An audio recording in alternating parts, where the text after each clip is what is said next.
Newsbreak. Og karon sa detalye sa nagbagang mga balita sa One TV, Newsbreak Misamis Occidental. Miss Ascenso Osamis Tourism 2025 Beauty and Brain Contest napili na. Wala pa'y winners apan napili na ang napulo og 5 ka mga dalagang maanyag nga na musalmot sa search for Miss Ascenso Osamis Tourism 2025. Gikan sa Kalim-an og usa ka mga dalaga, gikan sa Kalim-an og usa ka barangay sa Osamis nga misalmot sa gitawag nga screening process.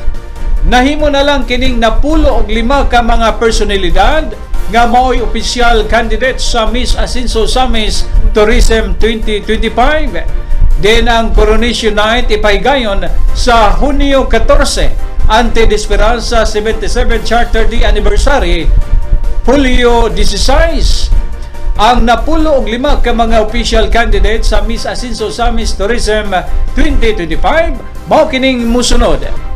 Miss number 24 gikan sa Barangay Gango. Miss number 25 gikan sa Barangay Gotukan Dako. Miss number 14 gikan sa Barangay Carmen. Miss number 48 gikan sa Barangay Tabid. Miss number 49 gikan sa Barangay Tinago. Miss number 4 gikan sa Barangay Bagakay.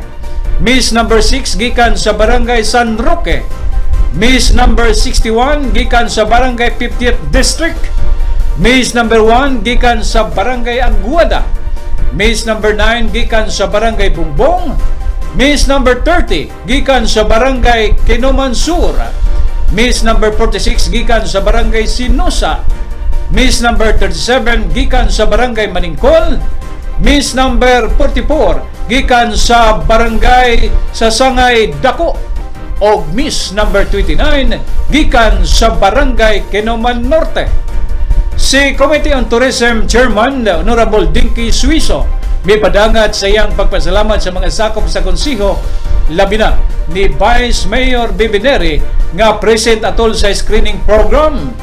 Gipasalamatan usab niya ang way kausaban nga suporta sa Ascenso leadership, partikular sa bagong administration karon ni Mayor Sam Norman Go Puentes nga makasaysayanon o mabulokon gihapon ang kasaulugan sa 77 City Charter Anniversary o kapistahan sa patron Nuestra Señora de la Concepcion y del Triunfo de Migpangi. I'd just like to make report on tourism that the recently concluded screening of the 51 candidates from 51 barangays held last Sunday, June 29 at Gaisano Mall. I'd like first to thank the presence of the Honorable Sancho Waminal, Honorable John Fildoy Lungsod, and our Vice Mayor, Honorable Simplicia Neri, for being there in our, including the Honorable Saulo Salvador, and also the snacks from the Honorable Carlo Moralion. Rich is there.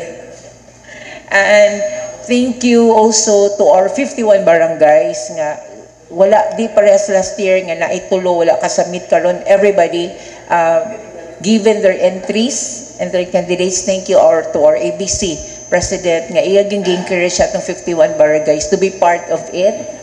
Thank you very much, Honorable Carlo Moralion, for that. And it was very, very exciting, and barangays were reunited on that day, and we're happy to inform that we have already selected our top 15 candidates, official candidates, for the upcoming July 14 search or coronation night for Miss Ascenso Osamis City. They are Aguada, Bacolod, Bagakay, Balintawak, Banyedero, Barangay San Roque, Baybay Santa Cruz. Oh, this is last year, I'm sorry. These are the 51 barangays. I just like, didn't know. Mo di ini ang na-mention na din ako nga 51 ka barangays ang ni-attend. I will be giving you the finalists. They are Gango, Gotokan Dako,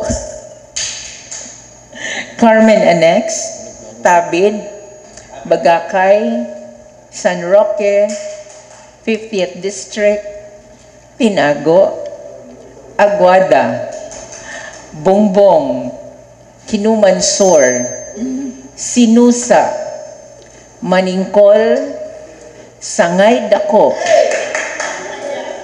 and Kinuman Norte. Again, Madam Chair, the presentation of our candidates will be this coming Monday, Monday flag ceremony, and photo shoot will follow after our presentation of the candidates, and the coronation night will be July 14 at Wellness Park, 6 o'clock in the evening. One TV News Break.